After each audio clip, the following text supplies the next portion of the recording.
নমস্কাৰ মৰমৰ ছাত্ৰ ছাত্ৰীসকল জ্ঞান হাইভ ইউটিউব চেনেলৰ অন্য এটা ভিডিঅ' তোমালোকক আন্তৰিক স্বাগতম জনাইছোঁ আৰু আজি এই ভিডিঅ'ত আমি নৱম শ্ৰেণীৰ অসমীয়া পাঠ্যপুথিৰ তৃতীয় পাঠ গীত আৰু ছবি নামৰ যিটো কবিতা আছে তাৰ পাঠভিত্তিক প্ৰশ্নসমূহ আলোচনা কৰিম।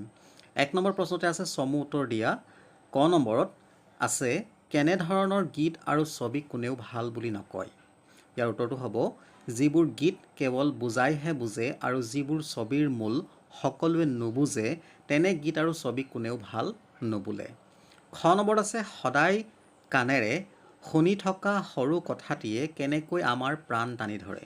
তো ইয়াৰ উত্তৰটো হ'ব সদায় কাণেৰে শুনি থকা সৰু কথাটিয়ে যেতিয়া গীত হয় তেতিয়া ই আমাৰ প্ৰাণ টানি ধৰে। গ নম্বৰত আছে কবি দুৰ্গেশ্বৰ শৰ্মাৰ মতে কোনবোৰ বস্তু অজৰ-অমৰ। ইয়াৰ উত্তৰটো হ'ব কবি দুৰ্গেশ্বৰ শৰ্মাৰ মতে মিহি ভাৱ, মিহি গতি, কৌশলী বিদ্যা অজৰ-অমৰ। ঘ নম্বৰত আছে কেনেকুৱা গীত আৰু ছবিক সকলোৱে ভাল বুলি কয়। ইয়াৰ উত্তৰ হ'ব যিবিলাক গীত আৰু ছবিক শুনি আৰু দেখি সকলোৱে বুজি পায় আৰু মনত আনন্দৰ জোৱাৰ তোলে সেই গীত আৰু ছবিকে সকলোৱে ভাল বুলি কয়। উঙত আছে সিহে পায় নিজে নিজে আলাসত ঠাই। ইয়াত আলাস শব্দটোৰ অৰ্থ কি? তো ইয়াৰ উত্তৰটো হৈছে গীত আৰু ছবি কবিতাটিৰ পৰা লোৱা বাক্যশাৰীৰ যিহে পায় নিজে নিজে আলাসত ঠাই। ইয়াত আলাস শব্দটোৰ অৰ্থ হ'ল আকাশ বা শূন্য। এবাৰ আহিছোঁ ২ নম্বৰ প্ৰশ্নলৈ। ভাল গীত আৰু ছবিৰ মহত্ব কেনেকুৱা কবিতাটোৰ সহায়ত বুজাই লিখা। তো ইয়াৰ উত্তৰটো হৈছে ভাল গীত আৰু ছবিক সকলোৱে বা সকলোৰ দ্বাৰা ভাল পোৱা হয় আৰু আদৰ কৰা হয়। সকলোৱে প্ৰশংসা কৰে, উচ্চ আসনত ঠাই দিয়ে, কিয়নো ভাল গীত নুবুজিলেও সি প্ৰাণ টানি ধৰে আৰু অশান্ত হৃদয়ক জোৰ পেলায়। ঠিক তেনেদৰে ভাল ছবিও মানুহৰ মনত সোমাই পৰে, মনত আনন্দৰ সৃষ্টি কৰে। ৩ নম্বৰ প্ৰশ্নটি আছে সদায় চকুৰে দেখা গছ পাতটিও ছবিত কিয় ভাল হৈ পৰে বুলি তুমি ভাবা। নিজৰ মতামত আগবঢ়োৱা। তো ইয়াৰ উত্তৰত হ'ব আমাৰ পৰিৱেশত চাৰিওফালে বিভিন্ন ধৰণৰ গছ লতা আদিৰে ভৰি আছে, কিন্তু আমি এইবোৰক ভালকৈ চকু নিদিওঁ। আমি সদায় দেখি থকা চৌপাশৰ দৃশ্যটোকে যদি কোনো চিত্ৰকৰে ৰং তুলিকাৰে আমাৰ আগত দাঙি ধৰে তেতিয়া আমি আনন্দ পাওঁ। সেইকাৰণেই শিল্পীসকল চিত্ৰসকলক মহান বুলি কোৱা হয় বা মহান বুলি কয়। তেওঁলোকে ছবিত যিকোনো বস্তুৰ জীৱন্ত ৰূপ দিব পাৰে। যিহেতু কৌশলী বিদ্যাৰ মৃত্যু নাই, সি অজৰ-অমৰ, গতিকে জীৱন্ত ৰূপত ধৰা দিয়া ছবিবোৰো অজৰ-অমৰ। এইবাৰ আহিছোঁ ৪ নম্বৰ প্ৰশ্নলৈ। কেনেকুৱা গীত আৰু ছবিক কোনেও ভাল নুবুলে আৰু কোনবোৰ গীত আৰু ছবিক সকলোৱে ভাল বুলি আদৰি লৈ আলাসত ঠাই দিয়ে নিজৰ ভাষাৰে বৰ্ণনা কৰা। ইয়াৰ উত্তৰটো হ'ব যিবোৰ গীত শুনিলে সৰ্বসাধাৰণে বুজি নাপায়, যিবোৰ গীতৰ সুৰে সকলোৰে অন্তৰ স্পৰ্শ কৰিব নোৱাৰে, তেনেবোৰ গীত শুনিলেও কোনো আকৰ্ষিত নহয়, কোনেও মনত আনন্দ অনুভৱ নকৰে, তেনেবোৰ গীতক কোনেও ভাল বুলি নকয়। আৰু যিবোৰ ছবিৰ মূল সৰ্বসাধাৰণে নুবুজে, ছবি চাই চকুত তৃপ্তি আৰু অন্তৰত আনন্দ অনুভৱ কৰিব নোৱাৰে, তেনেবোৰ ছবিক কোনেও ভাল বুলি নকয়। আনহাতে যিবোৰ গীত শুনি ছবি চাই সকলোৱে সমানে আনন্দ পায়, যিবোৰ গীত শুনিলে প্ৰাণ টানি ধৰে, যিবোৰ ছবিয়ে দৰ্শকৰ চকুত জীৱন্ত ৰূপত ধৰা দিয়ে, চকুৰ তৃপ্তি পায়, তেনেবোৰ গীত আৰু ছবিকে সকলোৱে ভাল বুলি স্বীকৃতি দিয়ে। এইবাৰ আহিছোঁ ৫ নম্বৰ প্ৰশ্নলৈ। গীত আৰু ছবি কবিতাটোৰ সাৰ অংশ লিখা।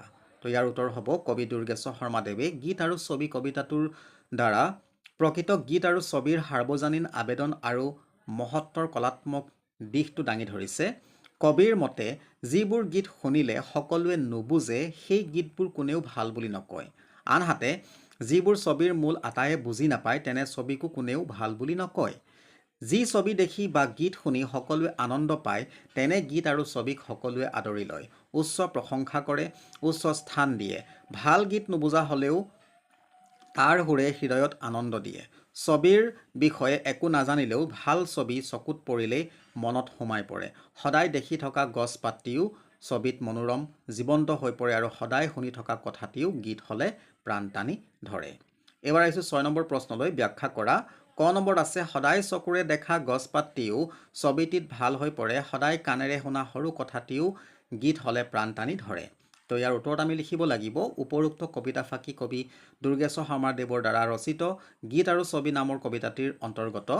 কবিয়ে গীত আৰু ছবিৰ মহত্ব বুজাবলৈ যাওঁতে এনেদৰে কবিতাটিত উল্লেখ কৰিছে, শিল্পী বা চিত্ৰকৰে তেওঁ কৌশলী বিদ্যাৰ জৰিয়তে ৰং তুলিকাৰে যিকোনো বস্তুকে জীৱন্ত ৰূপ দি অতি মনোৰম আৰু আকৰ্ষণীয় কৰি তুলিব পাৰে। সদায় দেখি থকা অথচ কিঞ্চিত আকৰ্ষিত নোহোৱা পাতটিও শিল্পীয়ে আমাৰ চকুত লগাকৈ মনত সোমাই যাব পৰাকৈ ছবিত আঁকিব পাৰে।